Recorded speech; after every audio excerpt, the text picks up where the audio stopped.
Hello student, today we will start from the ninth question of exercise 4.4. Find the greatest number which that divides 285 and 1249 leaving the remainder 9 and 7 respectively. यानी कि हम इसको explain कर रहे हैं हिंदी में। वह बड़ा से बड़ा नंबर बताना है आपको जो इसको भी डिवाइड करे या इसको डिवाइड करे। इसको डिवाइड करने पर उसमें रिमाइंडर आएगा 9 और यदि इसको डिवाइड करते हो उस बड़े से नंबर से तो वो आएगा रिमाइंडर में 7। तो सबसे पहले आपको क्या करना है, इसमें से आप 9 को माइनस करेंगे यहाँ तो यू विल गेट 276। इसमें से आपको 1249 में से 7 माइनस करेंगे यू विल गेट 1242। अब इन दोनों का आपको एलसीएम लेना है, वो एचसीएफ जब लेंगे तो यू विल गेट 138। इसका एचसीएफ हो गया। अब ये एचसीएफ जो है तो आपके पास जो एचसीएफ निकल के आएगा, एचसीएफ उसको बोलते हैं जिससे लास्ट नंबर से डिवाइड लग जाता है। तो यही नंबर आपके पास जो है 138 आया, जिस नंबर की आपको ज़रूरत थी। तो ग्रेटेस्ट नंबर यदि 138 से इसमें डिवाइड लगाओगे आप तो आपके पास रिमाइंडर में 9 आएगा, ठीक है ना। और यदि इसमें आप डिवाइड लगाओगे तो रिमाइंडर में कितना आएगा, 7 आएगा इस नंबर से। ओके। एंड 10 नंबर क्वेश्चन ये है आपके पास, find the greatest number which divides 2273 and 1823 and 977 leaving a remainder 5 in each case. यानी इन सबों में जब उस नंबर से डिवाइड लगाया जाता है तो इसमें लगाएंगे बड़े से बड़े नंबर से तो तब भी रिमाइंडर में 5 आए, इसमें नंबर डिवाइड लगाए तब भी 5 आए, तो इसमें डिवाइड लगाए तब भी 5 आए। तो इसमें सभी नंबर्स में से पहले -5 कर लिया। अब ये आपके पास ये 3 नंबर्स आए आपके पास, ठीक है ना। अब इन 3 नंबर्स में इन दोनों का आपने एचसीएफ निकालेंगे तो आपके पास मिलेगा 18। अब ये 18 आया, 18 का डिवाइड जो है आप इसमें भी आप लगा कर देखेंगे थर्ड नंबर में, तो थर्ड नंबर भी 18 से पूरा कैंसिल हो गया। तो आपके पास जो लास्ट में 18 से कैंसिल हुआ है तो रिक्वायर्ड ग्रेटेस्ट नंबर आ गया 18। यदि 18 का डिवाइड इन तीनों नंबरों में लगाओगे आप, पहला नंबर आपके पास ये है, दूसरा ये, सेकंड और थर्ड ये है, तो इन तीनों में डिवाइड लगाओगे 18 का, तो 18 का जब डिवाइड लगाओगे इसमें तब भी रिमाइंडर 5 आएगा, 18 का इसमें डिवाइड लगाओगे तब भी रिमाइंडर 5 आएगा, इसमें 18 का डिवाइड लगाओगे तब भी 5 आएगा, ठीक है ना। ओके। सिमिलरली आपको जो 2 क्वेश्चन कराए थे उसी की तरह ये भी आपके पास है, find the greatest number that will divide 445, 572 और 699 लीविंग द रिमाइंडर 4, 5 एंड 6। यानी कि इसमें डिवाइड लगाते हैं हम पहले तो 4 रिमाइंडर आना चाहिए, इसमें डिवाइड लगाएंगे तो 5 रिमाइंडर आना चाहिए, इसमें डिवाइड लगाएंगे तो 6 रिमाइंडर आना चाहिए। इसमें 4 आ रहा था रिमाइंडर तो इसमें से 4 माइनस कर लेंगे। इसमें आ रहा था कितना रिमाइंडर 5, तो 5 इसमें से माइनस कर लेंगे। और इसमें डिवाइड लगाने पर 6 रिमाइंडर आया तो इसमें 6 माइनस कर लेंगे। अब ये 3 नंबर आपके पास आए, इन दोनों में से पहले इन दोनों का एचसीएफ निकालेंगे आप। इन दोनों का एचसीएफ निकालेंगे तो 63 एचसीएफ आएगा। अब 63 का ही डिवाइड आप तीसरे नंबर में लगाओगे तो इसका भी एचसीएफ 63 ही आएगा।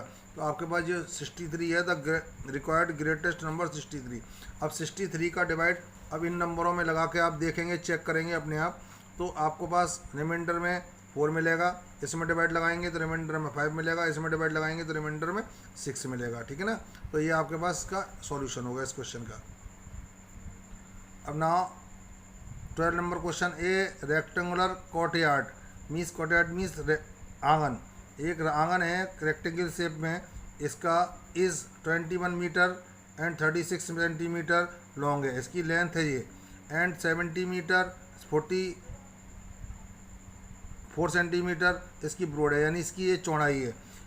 It is to be furnished with a square stones of same size.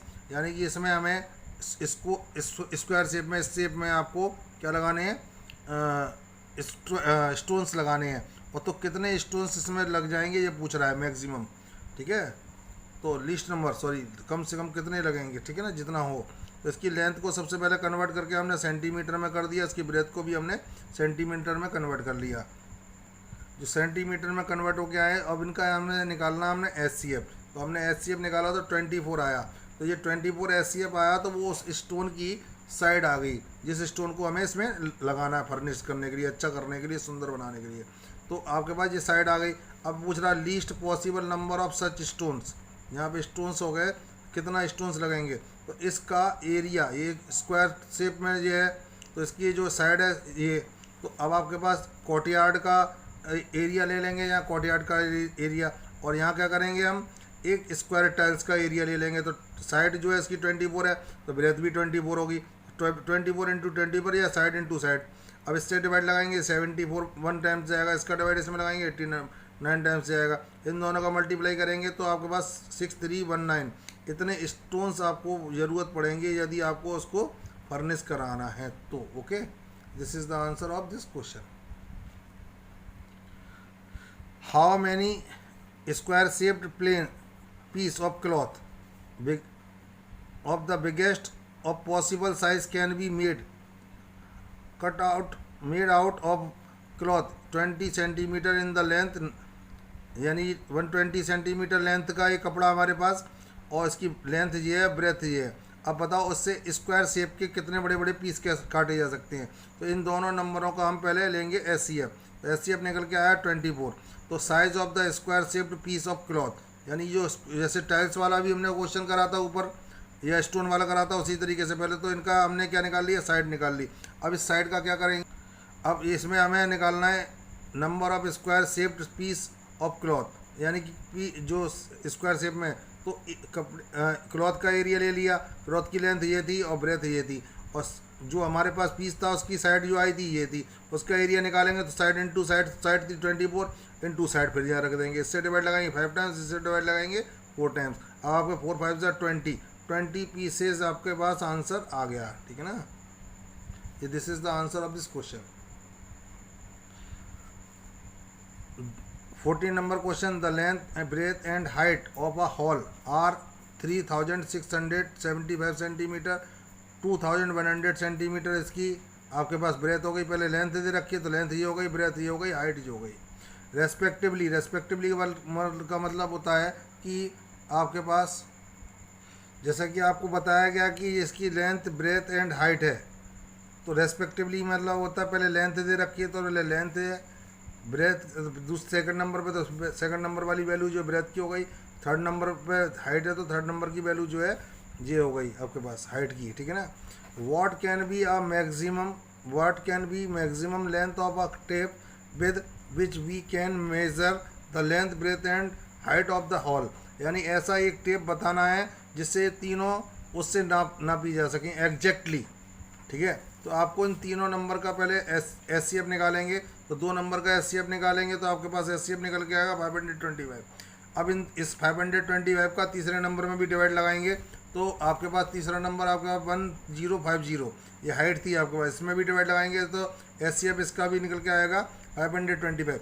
The maximum length of tape 525 centimetre का जो टेप होगा वो उससे एग्जैक्टली इसको इन तीनों को लेंथ ब्रेथ एंड हाइट को मेज़र कर सकता है। ये लेंथ ब्रेथ एंड हाइट दे रखी हैं 525 से, 525 जो सेंटीमीटर का टेप है इससे एग्जैक्टली डिवाइड हो जाएंगी, और इससे जो डिवाइड होगी ये वो कितने टाइम्स हो गई, 7 टाइम्स, ठीक है ना। और ये आपके पास डिवाइड होगी तो 4 टाइम्स, और ये डिवाइड होगी तो 2 टाइम्स, यानी कि इससे हम कैंसिल करेंगे तो इनका एग्जैक्टली डिवाइड चला जाएगा, ठीक है। स्टूडेंट्स, हम आज आपको एक्सरसाइज नंबर 4.5 भी एक्सप्लेन करेंगे, ठीक है ना। So we will discuss question number first, in if MN denotes the sets of multiples of n where n is a natural number, find the set of the common multiples of, if जो number दे रखे हैं m for multiples, n for natural number, and m16 m20 यानी set of multiples of m16। अब जब भी आप sets लिखेंगे तो करली ब्रैकेट्स में लिखेंगे, लास्ट में टाइम जो है बच्चों ने करली ब्रैकेट नहीं लगाए थे तो उनके रॉन्ग्स हो जाएंगे अब, ठीक है। जो आपको पास मल्टीपल्स लिखने तो 16 का टेबल्स आपको रीड करके यहाँ लिख देना है, तो यहाँ तक हमने 16 का टेबल पढ़ा, और डॉट डॉट डॉट आगे भी हो सकते हैं।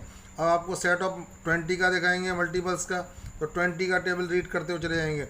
अब इन दोनों में आपके पास कॉमन नंबर कौन सा मिला, दोनों में ये कॉमन नंबर हो गया, ठीक है ना। अब आपके पास दोनों में कॉमन नंबर मिल गया तो common multiples of m16 and m20, तो ये 80 आया, अब 80 का टेबल रीड करते जाएंगे, 82 जा 160, 83 जा 240 और आगे भी हो सकते हैं, इसलिए डॉट डॉट आपके पास लगाया गया। ओके, यहाँ पर सिमिलरली आप M25 M40, तो set of M multiple of 25 यानी M25 के, तो 25 बन जा 25, 2 जा 50, 25 3 जा 75, 24 5 4 जा 100, इस तरीके से 25 की टेबल रीड करते जाएंगे और आगे भी पढ़ी जा सकती है, इसलिए डॉट डॉट डॉट नोट लगा रहे हैं। अब आपके पास 40 का मल्टीपल्स लिखना है तो 40 का टेबल्स रीड करते जाएंगे, आगे डॉट लगा देंगे।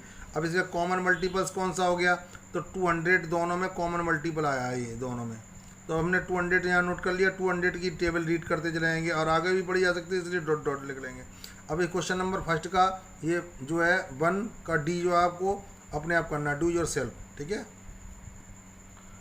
Find the LCM of the following by, ये जो दे रखा है मल्टीपल्स, यहाँ उसमें आपके बुक में गलत दे रखा है, मल्टीपल्स फैक्टर मल्टीपल्स मेथड, ठीक है ना, कॉमन मल्टीपल मेथड होगा ये, इसमें गलत दे रखा है बुक में, आपको सही कर लीजिएगा यहाँ।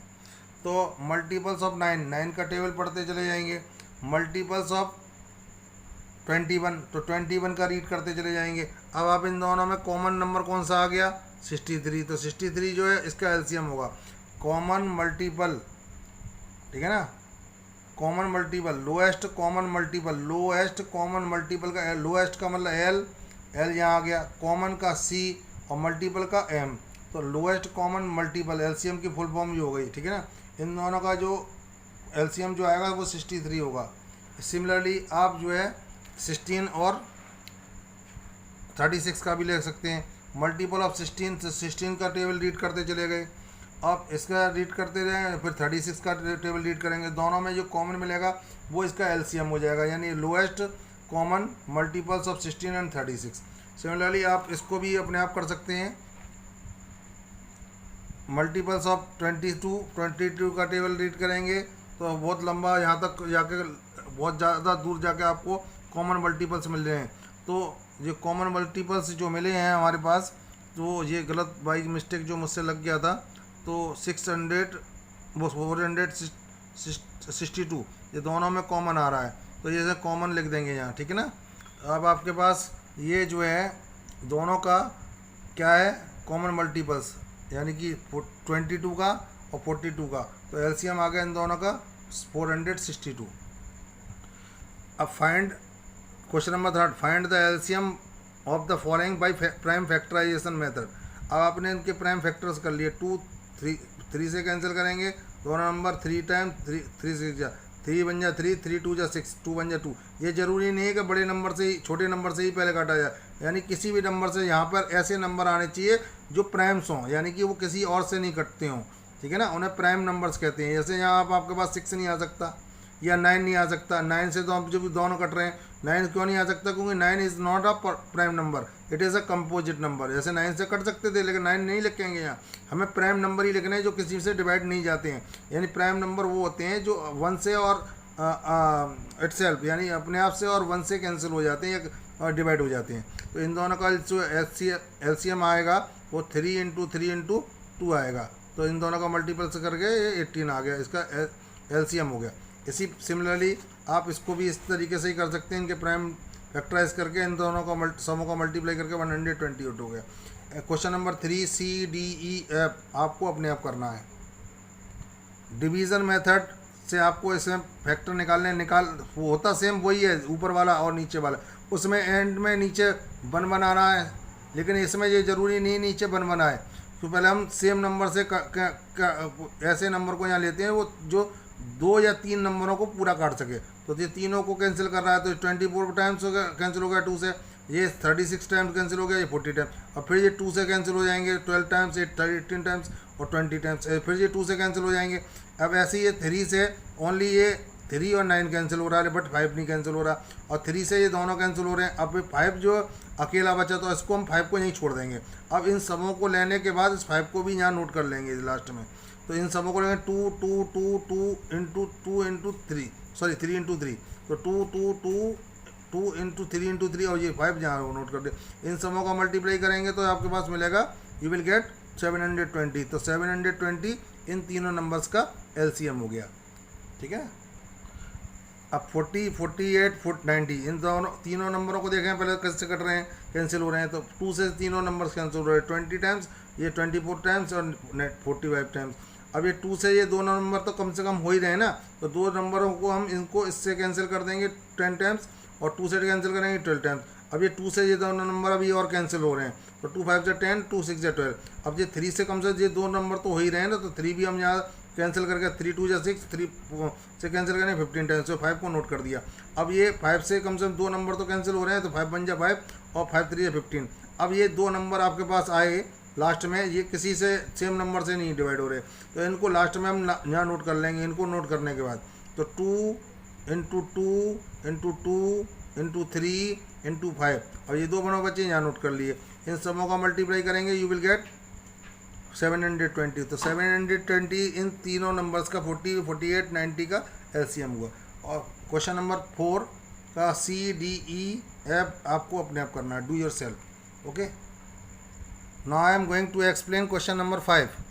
The HCF and LCM of two numbers 131 and 8253, यानी इसका एचसीएफ दो नंबर्स का ये आया है, वो दोनों नंबर्स हमें नहीं मालूम है, और उसका एलसीएम दोनों नंबर्स का 8253 है रेस्पेक्टिवली। यानी एचसीएफ पहले दिया होता है, एचसीएफ पहले वैल्यू एचसीएफ की हो गई, और एलसीएम बाद में दिया होता है, एचसीएफ की एलसीएम की वैल्यू सेकंड वाली हो गई। इफ वन नंबर, यानी दो नंबर हमने उनमें पता कर रहे थे, उनमें से दोनों नंबरों में से वन नंबर दे रखा है, यानी कि एक नंबर दे रखा 917, फाइंड द अदर नंबर। यानी एचसीएफ ऑफ टू नंबर्स इनका दे रखा था ये 131, एलसीएम दे रखा था ये, और फर्स्ट नंबर क्या दे रखा है हमें, तो 917। और अदर नंबर पता करना है आपको, तो क्या करेंगे बच्चों, एचसीएफ इंटू एलसीएम और फर्स्ट नंबर, यानी कि इन दोनों का प्रोडक्ट में यदि फर्स्ट नंबर से डिवाइड लगा दिया जाए, यू विल गेट एलसीएम, यानी कि जो आपके पास जो आएगा। तो यहाँ एचसीएफ की जगह एचसीएफ नोट कर दिया, एलसीएम की जगह एलसीएम नोट कर दिया, फर्स्ट नंबर को हम इसकी जगह फर्स्ट नंबर नोट कर दिया। इससे इसको डिवाइड लगाएंगे तो ये 7 टाइम्स जाएगा, 7 से इसको कैंसिल करेंगे तो 1179 टाइम्स ये कैंसिल हो जाएगा। तो ये एलसीएम आ गया। एचसीएफ आपको मालूम ही था, एचसीएफ मालूम था, एलसीएम मालूम ही था, फर्स्ट नंबर भी मालूम था, अदर नंबर पता करना, तो अदर नंबर ये आपके पास 1179 हो गया। Okay, question number 6, do this question by your self, क्योंकि ये मैंने इसलिए इसको नोट कर आप लोगों को कहा है कि अपने आप करना है, क्योंकि ये क्वेश्चन नंबर 5 की तरह ही सेम है, बिल्कुल दोनों में कोई डिफरेंस नहीं है, बस नंबर चेंज कर दिए गए हैं, ठीक है ना। तो now I am going to explain question number 7। The product of two number, यानी कि दोनों नंबरों का मल्टीप्लाई करके ये आ रहा है, and their HCF is 12, find their LCM, यानी प्रोडक्ट दे रखा है और एचसीएफ दे रखा है, तो एलसीएम पूछा। यदि यहाँ पर एलसीएम दे देता और एचसीएफ पूछता तब भी आप यही फार्मूला लगाते, बस यहाँ पर चेंज हो जाता है इनका, एचसीएफ एलसीएम की जगह एचसीएफ और एचसीएफ की जगह एलसीएम चेंज हो जाता, ठीक है ना। तो ये आपके पास ये चीज़ें हैं। तो प्रोडक्ट ऑफ टू नंबर्स ये दे रखा है, और एचसीएफ टू नंबर्स का ये दे रखा है, एलसीएम पूछ रहा है, तो प्रोडक्ट ऑफ टू नंबर्स में आप एचसीएफ से डिवाइड लगाएंगे तो आपके पास जो निकल के वैल्यू आएगी, आपके पास जो फाइंड कर होगी, तो वो आपके पास 180 जो आएगी। तो दिस इज़ द एलसीएम। यदि आपसे पूछ बैठता वो कि एचसीएफ क्या है और एलसीएम यहाँ दे देता, तो आप इसको एलसीएम को यहाँ नोट कर देते और एचसीएफ को यहाँ नोट कर देते, प्रोडक्ट ऑफ टू नंबर्स वही रहता। अब इस तरीके से डिवाइड लगाते तो आप लोगों को एचसीएफ मिल जाता, लेकिन यहाँ पर एलसीएम पूछ रहा है और एचसीएफ दे रखा, तो एचसीएफ से डिवाइड लगा देंगे प्रोडक्ट में, तो आपके पास जो नंबर निकल के आएगा वो आपके पास एलसीएम होगा, वो दो नंबर्स का जो हमें पता नहीं है। Is the product of three numbers always equal to the product of their HCF and LCM, ऐसा कभी नहीं होता कि एचसीएफ और एलसीएम का प्रोडक्ट तीन नंबर के प्रोडक्ट के बराबर हो, वो हमेशा टू नंबर्स में ही अप्लाई होता है। यहाँ पर थ्री नंबर्स दे रखे हैं, इसलिए मैंने नो लिखा है यहाँ, ठीक है। Now I am going to explain question number 9।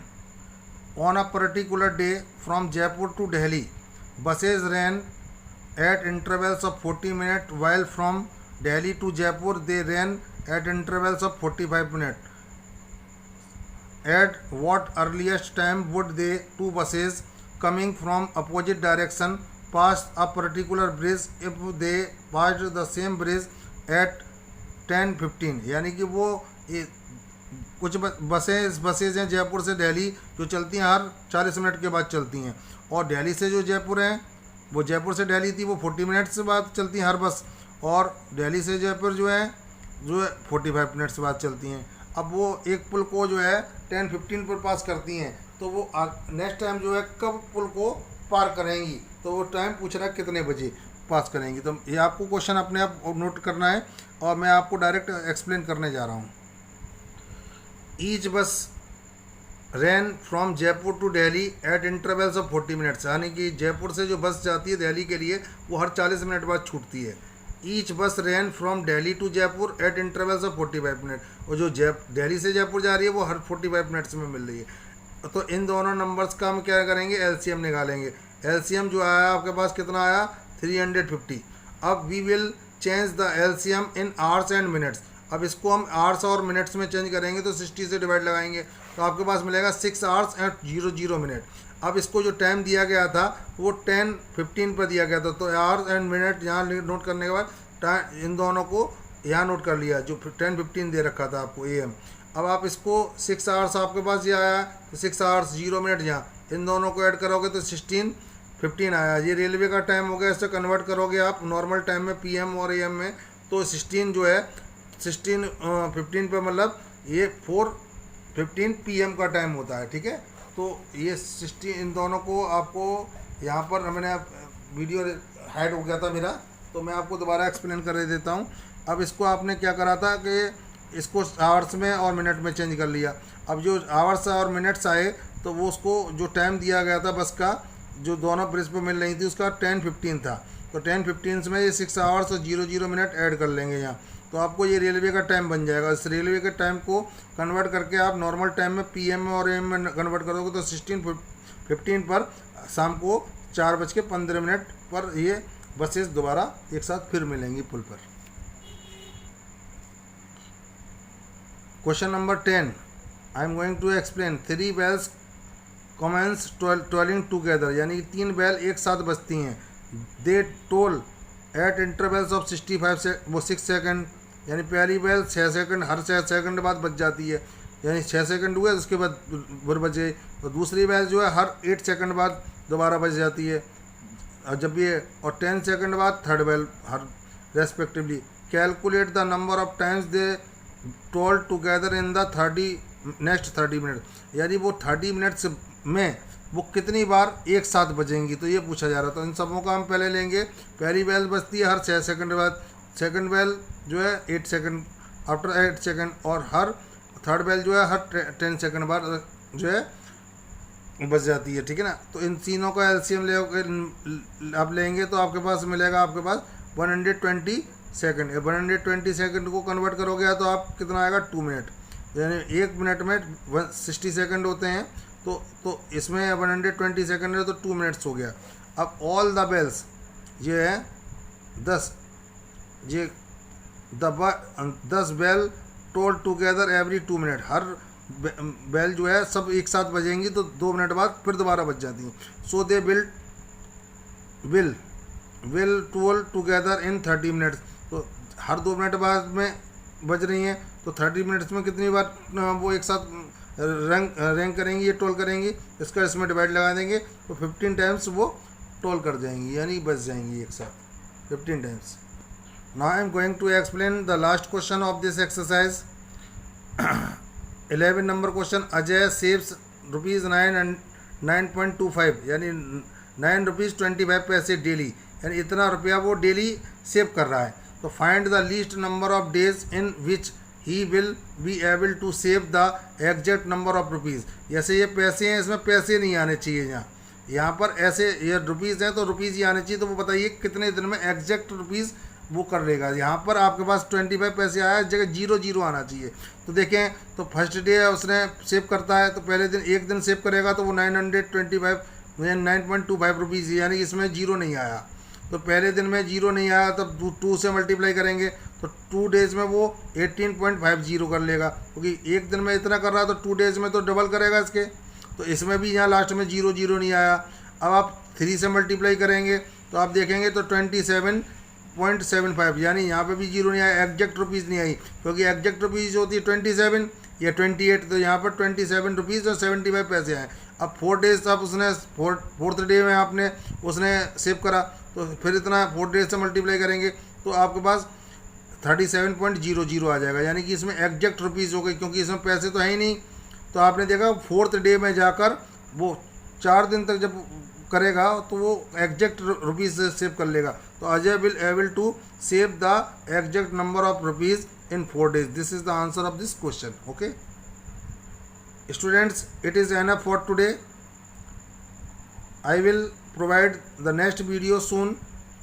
So bye bye students.